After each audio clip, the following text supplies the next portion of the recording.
It surprised us and me only because he has not been released. He has been released on bail, and that too during elections. That's a bit of surprise. We expected him to be released soon after elections, as the people of North Kashmir expected. Sir, is his release going to impact the National Conference?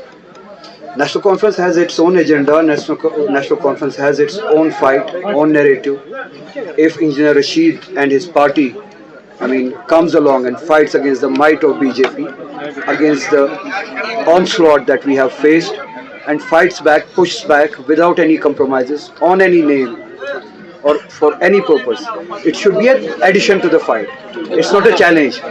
We want any force that should be an addition. That would be an addition to the challenge that we have. Sir, many candidates are participating now, so the battleground is very tough for now candidates. So what is your views on that? I'm concentrated on National Conference and its performance. Rest all the political parties, most of them, have exposed themselves. It's not us saying that they have been working for and with BJP. It's them who have been working with BJP. Many of them were part of BJP and PDP alliance, and some of them were, part of ministries from the quota of BJP. That's not us. That's them. Proving that they were part of BJP and allies of BJP. Other political party which has its own symbol which relates to sports has openly said that they want to work. It's their pride. It's a matter of pride for them to work with BJP. So it's not us tagging them. It's not us naming them. It's them who have been working and serving the purpose of BJP and aligning with them. तो आगा साहब एक लहर चली थी जैसे parliament election में देखा AIP की, तो आप समझते हैं कि असेंबली इलेक्शन में भी वो लहर कहीं न कहीं देखने को मिलेगी? ये बताया गया था कि उनके वो लोगों के वोट से उनके जेल की चाबी जो ताला है वो खुलेगा. वो लहर एक सिंपैथी थी. वो लहर एक पर्पस नहीं था. वो एक नेशनल पर्पस नहीं था. जम्मू कश्मीर के अवाम का पर्पस नहीं था. एक सिंपैथी थी. एक प्रिजनर के साथ सिंपैथी थी. I respect that sympathy. National Conference has a purpose. Jammu Kashmir National Conference is out there for a purpose. हमारी जंग किसी एक प्रिजनर के रिलीज के लिए नहीं है. हमारी जंग जो है, हमारी लड़ाई जो है, वो हजारों प्रिजनर्स की रिलीज के लिए है जो इस वक्त जेल में है, और जम्मू कश्मीर के अवाम की इस ओपन एयर प्रिजन के रिलीज से. हम इस वक्त जिस मुसीबत में है, जो हमसे छीना गया, जो हम पे थोपा गया, हमारे हुकूक, हमारा सरमाया, हमारा रोजगार, हमारा मुस्तकबिल हमसे छीना गया, हम सब इस वक्त एक ओपन एयर प्रिजन में. जम्मू कश्मीर नेशनल कॉन्फ्रेंस की कोशिश ये है कि हम सब प्रिजनर जो है वो इस कैद से आज़ाद हो जाए. तो उनका नैरेटिव जो था वो उस हवाले से था. लोगों ने उस वक्त सेंटिमेंटल वोट दिया. इस वक्त लोग समझते हैं कि हम एक असेंबली चुनने जा रहे हैं जिस असेंबली में अगर फ्रेगमेंटेशन हो, अगर डिवीजन हो, अगर सीटें बटे, उसका सीधा फायदा बीजेपी को जाएगा. बीजेपी कंसोलिडेट करना चाहती है जम्मू में हिंदू मेजोरिटी एरियाज में कंस्टिट्यूएंसीज को. उस बुनियाद पे वो 20-25 क्रॉस करना चाहते हैं. फिर कश्मीर में वो डिवीजन करना चाहते हैं. कहीं पे 5, कहीं पे 6, कहीं पे ये बटा रहे मुख्तलिफ पॉलिटिकल पार्टीज में. फिर वो इनके साथ अलायंस करके यहाँ पे गवर्नमेंट बनाना चाहते हैं. मुझे लगता है जम्मू कश्मीर की जो आवाम है वो इस पॉलिटिकल गेम को समझती है.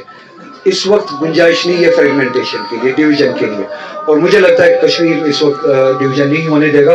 जम्मू से लेके जो कश्मीर तक जो ये अलायंस है कांग्रेस और नेशनल कॉन्फ्रेंस का मेजॉरिटी. रिसेंटली राम माधव ने बहुत बड़ा बयान दिया. जो पार्टी है वो यहाँ पे मिलिटेंसी को रिवाइव कर रही है कश्मीर के अंदर, क्या कहेंगे इस हवाले से? ये मजाक है न सिर्फ नेशनल कॉन्फ्रेंस के जिंदा लोगों के साथ, ये मजाक है नेशनल कॉन्फ्रेंस के उन वर्कर्स के साथ जो कब्रों में, और जो कब्रों में सिर्फ इसलिए है कि वो आइडिया ऑफ डेमोक्रेसी के लिए उस वक्त खड़े थे, वो पीस के लिए उस वक्त खड़े थे. तो उनको मारा गया इस वजह से. मिलिटेंसी से अगर किसी ने लड़ा, ये इस टाउन में आप देख लीजिए, कहीं आपको मिसालें मिलेंगी.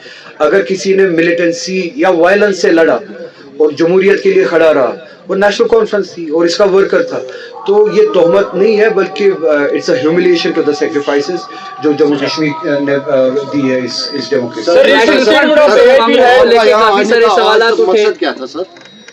इस वक्त इलेक्शन चल रहे हैं, असेंबली इलेक्शन चल रहे सर हैं. नेशनल कॉन्फ्रेंस और कांग्रेस को लेके अलायंस को लेके काफी सारे सवालात उठे, बहुत सारे leaders within the party को साइडलाइन कर बैठे. Does it not affect the assembly elections of the party, you know, इन कौन से we talk about Baramulla, Friendly the match, leaders friendly. who have been part of national conference since decades and they sidelined the party. It's but natural. हर किसी की aspiration होती है, हर कोई चाहता है कंटेस्ट करे, हर कोई चाहता है सर्व करे. किसी को मैंडेट मिलता है, किसी को मैंडेट नहीं मिलता. One gets hurt, one can understand Agha साहब, दैट. दैट डजंट मीन कि हमारे लोग जो है वो दूर हो चुके हैं. मलाल होगा, ठीक हो जाएगा. Will all be a team and the fighting. Sir, recent लोग statement of एक्सपेक्ट कर VIP. रहे थे कि आप सुबह को आएंगे क्योंकि अध्यक्ष साहब का वहाँ मैं उमर साहब के साथ सुबह कुपवारा गया, फिर वहाँ से त्रहगाम गया. पार्टी का ही वहाँ पे भी कैंडिडेट्स का नॉमिनेशन था. उसी तरह से यहाँ पे भी पार्टी का ही काम है. वहाँ पे national Do you think conference खुद को कहाँ situation देखते हैं इस change इलेक्शन हो में? गई है? National Conference has sacrificed its members for democracy to thrive. We have always wanted people to come out and participate in elections. So as many as candidates are there, it's a result of the sacrifices given by the people of National Conference. Sir, recent उनमें से हमारी तरफ से इरशाद साहब contest कर रहे हैं. तो डिफरेंसेस हम खुद समझते हैं कि लोग समझते हैं जितने भी यहाँ पे कैंडिडेट्स होंगे उनमें और इरशाद साहब में क्या डिफरेंस है वो समझते हैं. उनमें और नेशनल कॉन्फ्रेंस में क्या डिफरेंस है वो समझते हैं. वी हैव कंप्लीट कॉन्फिडेंस कि इरशाद साहब नेशनल कॉन्फ्रेंस यहाँ से कामयाब होंगे.